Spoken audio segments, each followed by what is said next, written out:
depois deste livro, nós também fizemos uma entrevista ao Laurentino Gomes, que primeiro levou-nos a 1808 para conhecermos melhor uma rainha louca, um príncipe medroso e uma corte corrupta que foi de Portugal para o Brasil e chegou lá cheia de piolhos. De piolhos. Agora, o Laurentino Gomes avança 14 anos na sua viagem ao passado e o livro 1822 mostra-nos como Dom Pedro não se deixou abater por um problema intestinal e proclamou a independência do Brasil. Falámos com o escritor brasileiro sobre isso. Vamos ver. Não, eu nunca imaginei, nem nos meus sonhos mais delirantes, que um livro de história do Brasil e de Portugal pudesse se tornar um best-seller. Aliás, no Brasil sempre se disse que um escritor, se quisesse ser bem-sucedido, tinha que escrever autoajuda, esoterismo ou literatura barata.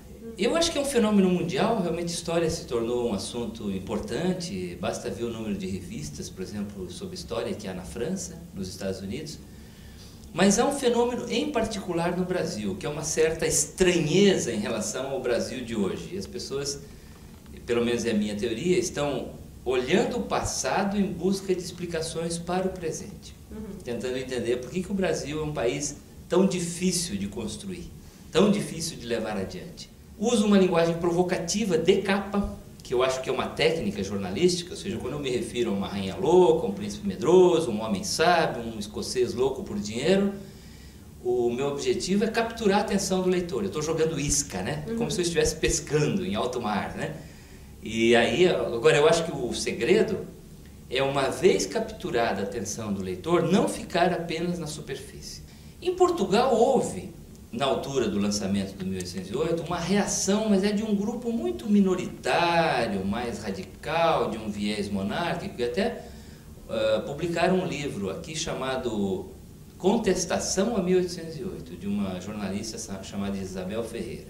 Eu li o livro, acho que a rigor não contesta nada, é apenas uma reação um pouco passional. Ela não achou que eu descrevi um Portugal muito conservador, um Portugal que não estava adequado à construção da história que esse grupo gostaria de fazer. Mas, infelizmente, eu não achei outro Portugal. Esse Portugal que eu descrevo no 1808 é o que eu encontrei nos livros. Aliás, o Brasil não se sai muito melhor, não. O Brasil era, aliás, pior do que Portugal. Numa conversa cheguei a chamar-lhe Laurentino Dias e por isso peço desculpa ao Laurentino Gomes, que não tem nada a ver com o secretário de Estado da Juventude e do Desporto. Vamos ver um pouco mais da conversa com o autor do livro 1822. Há uma crise na metrópole, é importantíssimo entender isso em relação à independência do Brasil, ou seja, essa separação, ela decorre muito menos de um desejo genuíno de autonomia por parte dos brasileiros e mais de uma guerra civil entre portugueses. Portugal mergulha numa crise política que vai perdurar quase meio século, com a Revolução Liberal do Porto, a convocação das Cortes Constituintes, depois a guerra entre absolutistas de Dom Miguel e liberais de Dom Pedro. E o resultado é que o Brasil acaba escapando da órbita gravitacional da metrópole. Esse é um aspecto que me fascina na pesquisa do 1822, que é a correspondência do Dom Pedro. Para o pai Dom João VI, para a Marquesa de Santos, a amante, para os filhos, o Dom Pedro II do Brasil e tal. Mas as cartas ao Dom João VI são maravilhosas. Tem essa carta que ele diz assim: pai, eu não sou rebelde, são as circunstâncias.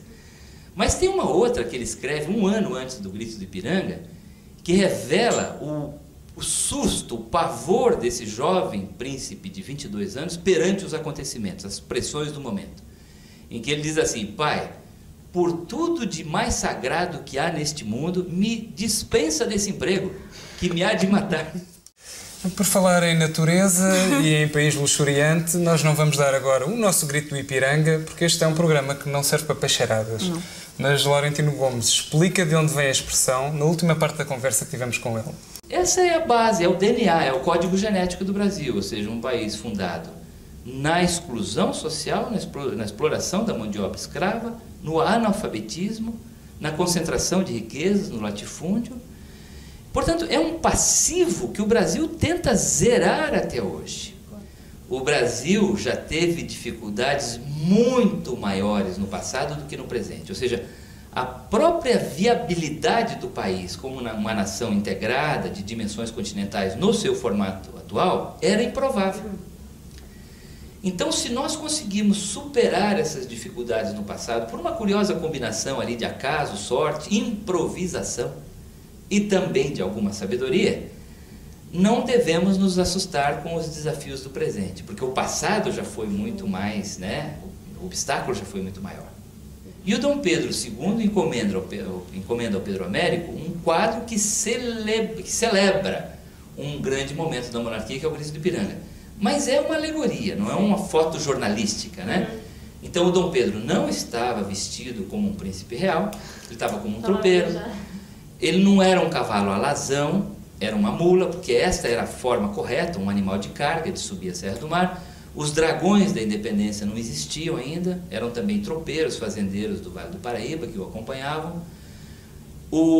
A rigor, nem o Riacho do Ipiranga deveria estar ali, porque o chamado grito ocorreu a 400 metros da margem do riacho, e sequer houve grito. Na verdade, é um diálogo, ele está conversando com as pessoas que o acompanham, e em algum momento ele fala, olha, estão rompidos os nossos laços de Portugal, de hoje em diante a nossa divisa passa a ser independência ou morte. Então ele não grita, ele fala, né? Ele comunica.